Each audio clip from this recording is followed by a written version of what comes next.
Bonjour à tous, on commence ce tour de la presse sportive par Gonzalo Guedes qui fait encore la une du côté de Valence. Le journal local Super Deporte explique ce matin qu'un dîner a eu lieu vendredi à Porto entre le propriétaire de Valence Peter Lim et l'agent du joueur Jorge Mendes. Ceci afin de poser sur la table toutes les conditions préalables à l'achat du milieu offensif portugais.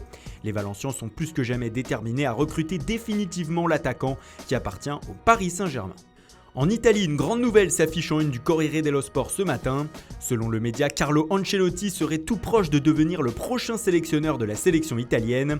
L'ancien coach du Real Madrid et du Bayern Munich, entre autres, aurait accepté de reprendre les rênes de la Squadra Azzurra. Il resterait cependant des détails à régler pour que la nouvelle soit officielle, notamment au niveau du salaire du Mister. En Angleterre, autre information transfert et celle-ci nous vient de Manchester City. Selon le Sun, John Stones serait proche de la sortie avec les Citizens. Relégué au 4e rang dans la hiérarchie des défenseurs centraux avec Pep Guardiola, l'ancien joueur d'Everton voudrait partir et les Sky Blues ne seraient pas opposés à un départ. Selon le tabloïd, Arsenal et Liverpool pourraient tenter de le récupérer. Dans le sens des arrivées, Manchester City serait en pole position pour recruter le milieu de terrain du Napoli, Jorginho. Les premiers contacts avec l'Italien auraient été fructueux selon le Daily Mail. Les Napolitains réclameraient pas moins de 57 millions d'euros pour le lâcher. Mais il n'y a pas que les transferts qui font la une ce matin. Le magazine France Football dévoile dans son édition de la semaine le salaire des stars comme il a coutume de le faire chaque année. Et pour la 7e fois depuis que ce classement existe, c'est Lionel Messi qui affole les compteurs. Avec 126 millions d'euros de revenus pour la saison 2017-2018, l'Argentin se place plus que jamais comme le joueur le mieux payé du monde actuellement. Cristiano Ronaldo suit avec 94 millions d'euros de revenus qui comprend son salaire au Real et ses contrats publicitaires ou autres investissements.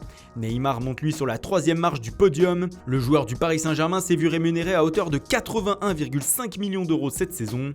Il est bien sûr le joueur le mieux payé du championnat de France, loin devant ses coéquipiers Edinson Cavani et Kylian Mbappé, qui fait sa première apparition dans le classement. Du côté des entraîneurs, c'est José Mourinho qui est le coach le mieux payé de la planète.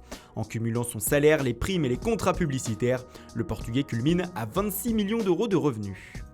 Et on en vient à l'affiche du soir en Ligue des Champions avec le début des demi-finales allées. À Anfield, Liverpool accueille la Roma pour ce qui constitue un choc entre outsiders dans cette compétition.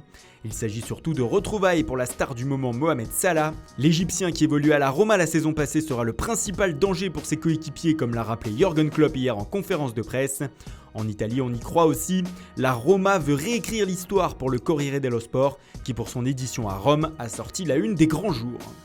Et on termine par l'autre demi-finale de la Ligue des Champions qui aura lieu demain à Munich entre le Bayern et le Real Madrid. Ce matin, AS s'interroge sur le cas de Karim Benzema. Le français est la question pour le quotidien espagnol.